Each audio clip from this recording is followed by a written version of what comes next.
en manos es un material de un valor incalculable, porque en República Dominicana una gran cantidad de la gente desconoce todo lo que puede conseguir como trabajador. Así que estamos en pañales y tenemos que comenzar a usar ya ropita de gente más grande para que continúe el crecimiento.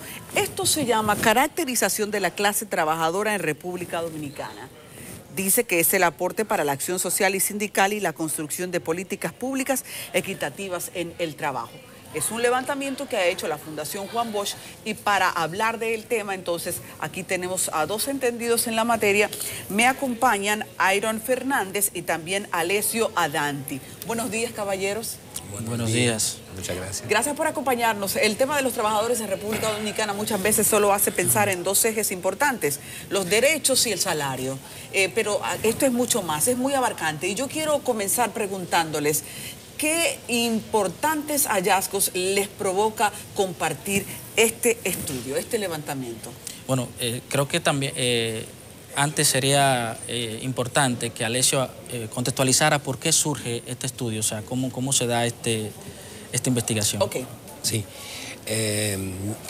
Yo soy Alessio Adanti, soy representante de ISCOS, es una ONG italiana que viene del sindicato y que trabaja en República Dominicana con fondos de la Unión Europea, un proyecto que se llama Más Sindicato, que parte de la cosa que tú decías, de ponernos una ropita ya de gente adulta y ver que en los países desarrollados donde hay redistribución de la riqueza hay sindicatos fuertes, hay sindicatos que luchan por la defensa de los derechos de los trabajadores.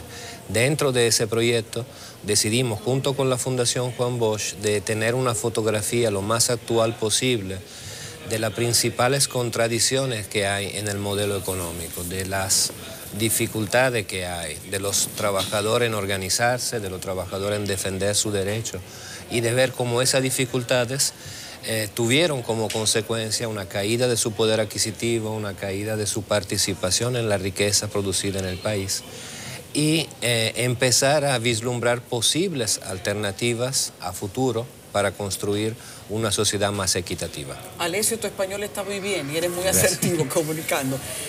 Quiero que me digan, por favor, ¿cuál es el modelo de crecimiento en materia laboral que ustedes han identificado? Bueno, este es un modelo que hemos identificado que es improductivo, importador y rentista. Es improductivo porque los sectores que aquí más crecen son aquellos que generan muy poco valor agregado, muy poca producción, y por lo tanto no requieren mano de obra calificada porque tienen poca incorporación de tecnología. Nos referimos al sector servicios, sector comercio, entre otros.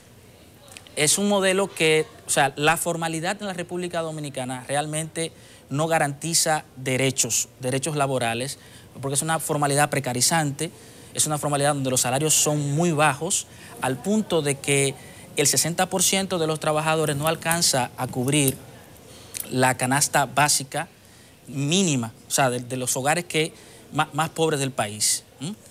Pero también vemos que el 80% de los trabajadores no alcanzan a cubrir la canasta básica del tercer quintil. Estamos hablando de unos 24.000 pesos. Entonces, inclusive vemos que en la informalidad, y que es una de las explicaciones por la cual hay más trabajadores informales que formales, se ganan mejores salarios. Casi en la mayoría de los grupos ocupacionales, los trabajadores que están en la informalidad ganan más que los trabajadores que están en la informalidad. O sea, no es cierto que el trabajo formal aquí genera empleo digno. Es muy falso. Eso es terrible, eso es terrible. Otra cosa es que el crecimiento económico que registra la República Dominicana no es un crecimiento que garantiza más y mejores empleos. Justamente estaba leyendo el informe y veo que ustedes destacan que República Dominicana ha crecido y que el gobierno exhibe un crecimiento, y que no es mentira analizado de manera tal vez cuantitativa, pero que el trabajador no participa. No hay mejores salarios en un país que supuestamente está creciendo muchísimo. Es un modelo que cada vez genera mayor concentración de riqueza. Nosotros en el estudio hicimos, calculamos la pobreza laboral, o sea, la pobreza por hogar de los trabajadores. Y vemos que el 47% de los hogares dominicanos se encuentra por debajo de la línea de pobreza laboral. Es decir, no alcanzan, los miembros de un hogar representativo en la República Dominicana no alcanzan a cubrir 4.000 pesos mensuales, que es la línea de pobreza laboral.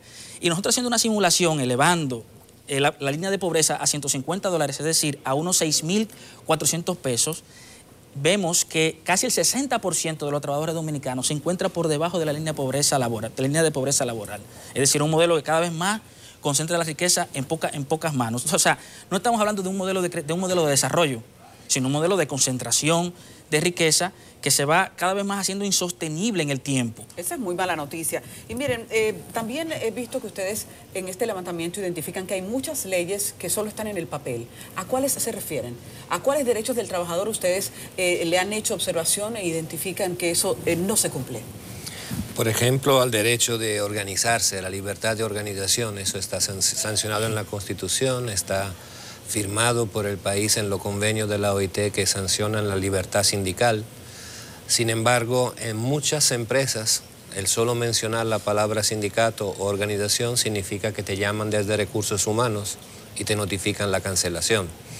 Es muy difícil formar un sindicato en las empresas, aun cuando se forma, las reglas del juego son complicadas porque hay que ser por lo menos 20 trabajadores para formar un sindicato y para tener negociación colectiva, es decir, poder contratar desde cada uno de los trabajadores como sindicato con la empresa, necesitamos tener el 50% más uno de los trabajadores. ¿Cuál es la participación de un sindicato en un país desarrollado, en una empresa privada? La participación de un sindicato en un país desarrollado varía según los países. En Alemania los sindicatos están sentados en el Consejo de Administración decidiendo la política industrial de la empresa, decidiendo dónde invertir, en cuáles establecimientos productivos, en cuál rama, hasta países en los cuales los sindicatos se sientan junto con el gobierno a decidir la política activa del empleo, qué tipo de desarrollo. Y aquí tenemos un modelo de diálogo social, es decir, el diálogo entre sindicatos, empleadores y gobierno, que es un modelo donde muchas veces el gobierno deja de ser árbitro de la contienda, sino es de alguna manera parte, porque tiene que defender el empresariado, que es el que genera empleo. Y hablando de todo eso, hablando del rol del gobierno y de los empresarios y todo, veo que ustedes se refieren también en el estudio, porque les comparto a los que nos están mirando, estamos ahora mismo presentando los hallazgos de un importante levantamiento llamado Caracterización de la clase trabajadora en República Dominicana que ha hecho la Fundación Juan Bosch. Ustedes se refieren a que hace falta regenerar el Comité Nacional de Salarios. ¿Cómo se propone que se haga eso? Bueno, no sé si tú... Sí, la idea el Comité Nacional de Salario actualmente decide sobre la base de 22 tipos de salario, tarifa diferente. Y eso significa prácticamente diversificar el poder adquisitivo, crear 22 clases de pobres diferentes. Hablamos de pobreza laboral ahorita. Se debería de poner como indicador el costo de la canasta y no otra cosa, es decir, ningún salario mínimo puede estar por debajo del costo de la canasta básica, porque si no, no estamos hablando de un salario que permite vivir dignamente. Debería ser reestructurado en cuanto a la posibilidad de que haya un salario mínimo único en el país, o por lo menos uno por sector, ¿no? Es decir, de 22, como bien decía Alessio, de 22 salarios mínimos que nosotros identificamos, o sea, mínimos legales mensuales, solo 2 superan la canasta básica familiar. Y 14 de esos 22 se encuentran por debajo de la canasta familiar mínima, que anda por los 13.000 pesos. O sea, estamos hablando de verdaderos microsalarios. Le llamamos microsalario porque no permiten garantizar la subsistencia básica de los trabajadores dominicanos. Son verdaderos salarios de miseria y a su vez le permite al empresariado, a los grandes empleadores, poder tener margen de maniobra para seguir profundizando en un modelo que se basa en bajos salarios. O sea, aquí la variable de ajuste del modelo económico dominicano son los bajos salarios. No es competir en términos de calidad, de incorporación tecnológica, de elevar los niveles de calidad de los bienes y servicios, sino en base a deprimir cada vez más los salarios. Y por eso vemos que si en 1996, de cada 100 pesos 50, que producía la economía, 55 iban como remuneración a los trabajadores, en la actualidad, de cada 100 pesos que produce la economía, solamente 30 pesos van a parar como remuneración de los trabajadores. O sea, un modelo que va cada vez concentrando los ingresos y la riqueza, y que a su vez eso va a generar una bomba de tiempo, porque cada vez va a estar deprimiendo el poder adquisitivo de los trabajadores, va a deprimir su consumo y por lo tanto eso va a tener su impacto en la demanda. Ok, para terminar, ustedes han hecho una interpretación muy importante de la realidad social en República Dominicana y cómo están ahora tratando de enrolarse en la sociedad para aportar en el empoderamiento del trabajador. Nosotros hemos hecho un trabajo fuerte de formación de la base de los sindicatos, de las organizaciones sindicales, sociales y comunitarias. Hemos hecho diplomado, formación, capacitación y vamos a seguir haciéndolo. A partir de ese estudio nos arroja unas lentes para poder ver la realidad y poder distinguir lo que nos conviene como clase trabajadora de lo que no nos conviene.